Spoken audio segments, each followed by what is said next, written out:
Hello, everybody, and you're very welcome to this AudioOne podcast special. I'm delighted today to be joined by Gavin Costello. Gavin is a research program manager at Red C, and we're here to dissect and pick over the bones of a recently commissioned study Red C ran for us, exploring the effectiveness of podcast advertising, in particular host reads, on the Two Johnnies podcast. Gavin, you're very welcome. Thank you very much, Lee. Would you mind giving us a quick intro to Red C and in particular your credentials in the media measurement space? Yeah, absolutely. So as Lee said, I am a research project manager in Red C, and Red C would be a premier provider of market research and consultancy services here in Ireland, but we also have offices in the UK as well. And I suppose at its heart, Red C is all about understanding consumer behaviour and translating and decoding that to really unlock insights for strategic growth for the client companies and the brands that we work with.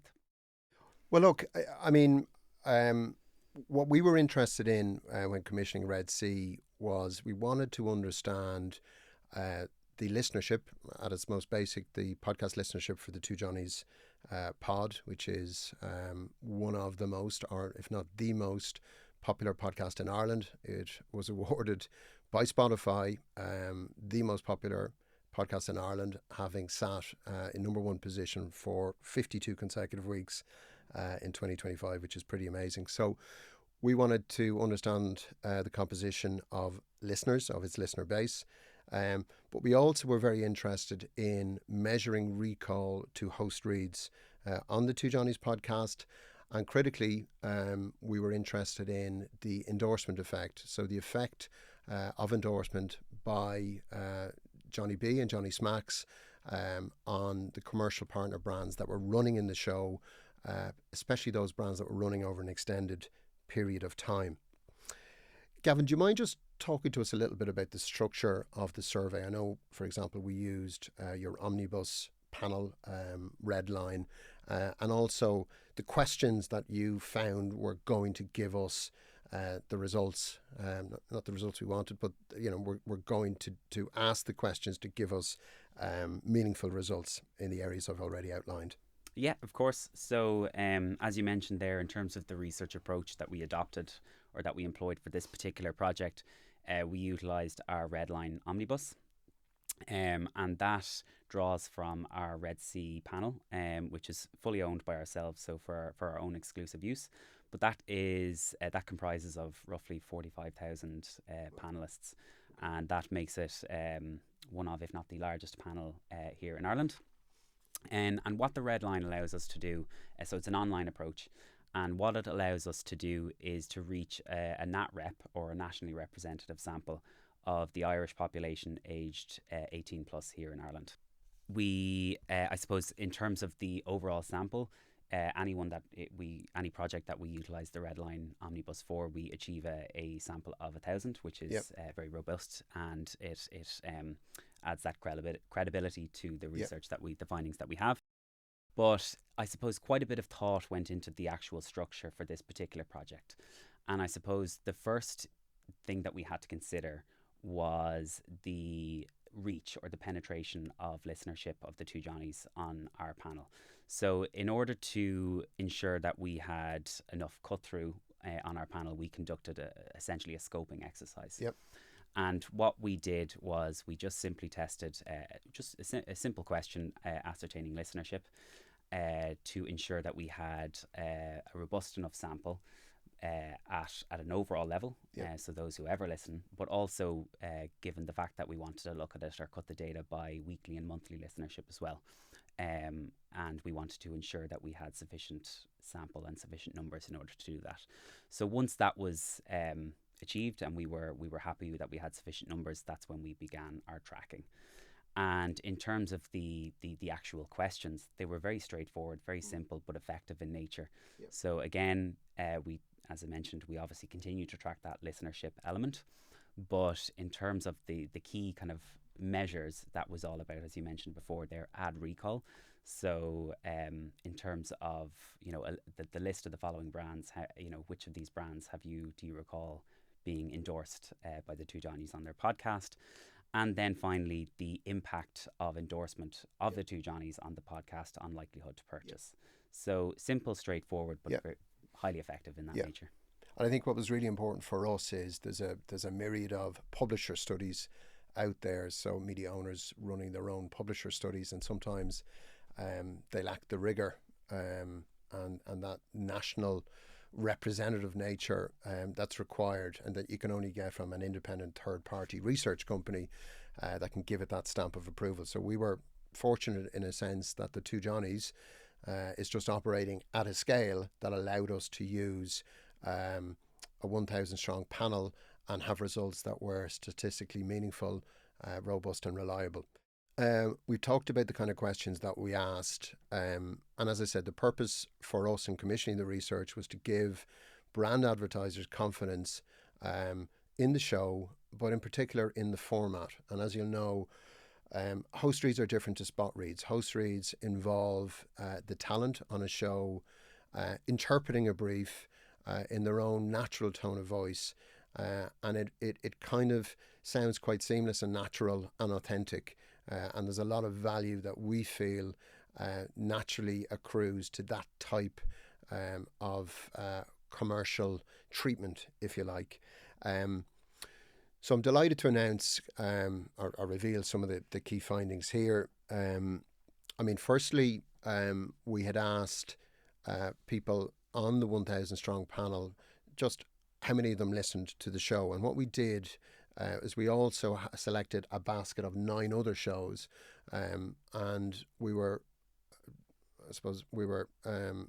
delighted to see that the two Johnnies show was listened to, or had been listened to ever, by 28% of the population, which is outstanding. And it's very impressive when you consider that the other shows in that basket included shows like Crime World, The Rest is Politics, Dave McWilliams podcast, and Joe Rogan Experience was in there as well. Actually, so was My Therapist Ghosted Me. So really, heavy hitting titles, but the two Johnnies basically polled in number one position. The other thing it reinforced to us, and we would have had a good indication of this from publishers' surveys, but also from first-party data that we get from Spotify, but it confirmed, using a third-party research company, that 57% of the listeners were male, and indeed 57% of the listeners were aged 18 to 35, which is twice as many, double the likelihood of attracting a youth listenership than is the case on a national basis, according to the CSO. And more than 1 in 5 male 18 to 34-year-olds are listening to the show monthly, and 17% of female 18 to 34-year-olds are listening to the show monthly. So kind of clear evidence that the bullseye target audience with the show is male, but it's decisively young males. Was there anything else, Gavin, that you thought is noteworthy? Yeah, no, absolutely. So, as mentioned there, some of the key measures that we tested were the likes of ad recall by the commercial partner brands versus the non-commercial partner brands that we also had included as a point of reference. Yeah. And I suppose those comprised of those key competitors of those partner brands. And what we saw was the average recall of commercial partner brands was almost 3 times higher than our non-commercial brands. So I think it was at amongst... It was 22%, for commercial brands versus 8%, I think, for the non-commercial brands. And as you say, that was, I think, an interesting feature of the survey structure, that we also listed rival brands in the mix, just to, I suppose, really give it credibility, or give the results credibility. So sorry for cutting across, but so almost 3 times as high, almost 3 times higher recall for commercial brands. Yeah. And then I think that, looking at it from a wave on wave point of view, there was a collection of partner brands that were core across both the benchmark wave which was July of last year, Yeah. and the first wave, which was October. October. Yeah. So those were the likes of Sky, Lynx, Burger King. Those were common across both. And what we saw was the average recall amongst weekly listeners of those core brands, as well as monthly listeners, had grown over time. And I suppose what this really is a testament of the effectiveness of that long-term partnership, or that partnership over time, in terms of that growth of Yeah. recall over time. Yeah, no, it was terrific to actually see that, because a lot of people, I wouldn't say doubt, but they wonder about, I suppose, the brand impact they're going to get from committing to a longer term or long lay down campaign. And it was great to be able to show that wave on wave, as you said, in the space of 3 or 4 months, recall for those commercial partner brands rose from 22% to 25%. So consistent with what you would think, but it was great that that was evidenced in the research. And again, just confirms that notion that committing long term, same brand in the same placement, does pay dividends. And I know the last point we were going to talk about was this endorsement effect. Pretty impressive, wasn't it? Absolutely. So there was a very strong connection between that frequency of listenership and that piece around endorsement, or the impact of endorsement on likelihood to purchase. So we saw that the likelihood to purchase rose quite significantly based on the frequency of listenership. So remind me of the figures there, Lee. Yeah, well, there was an all adult average. So what we asked was, how likely are you to purchase a product following an endorsement by the two Johnnies? And we asked that in respect of partner brands, non-partner brands, weekly listeners, monthly listeners, and all listeners, and also all adults. And what we found was that amongst all adults, some of which would have been listeners, obviously, the figure was 11%. So 11% agreed that they would be likely or very likely to purchase a brand that the two Johnnies had endorsed.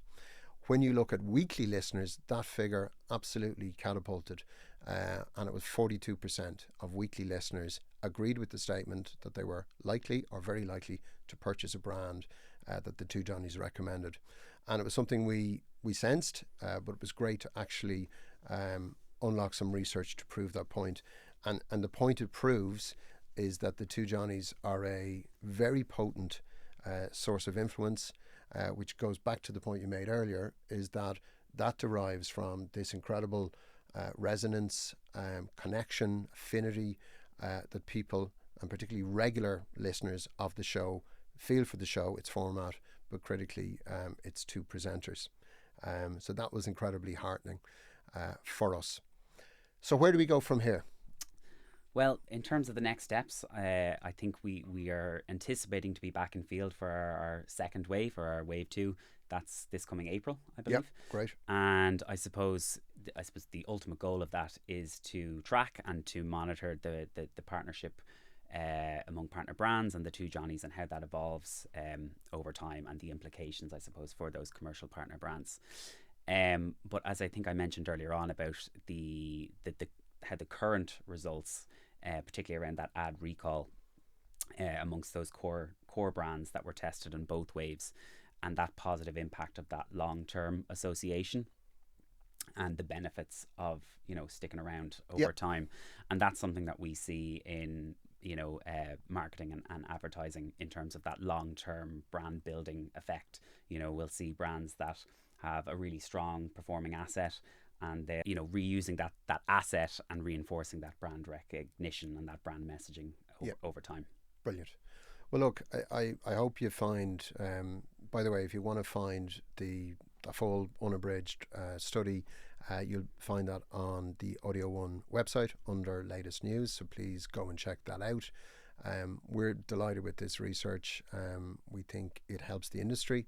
It definitely helps attach a premium to the host read format, and it clearly evidences the power of, I suppose, podcasters to vouch or endorse brands that they lend their voice to.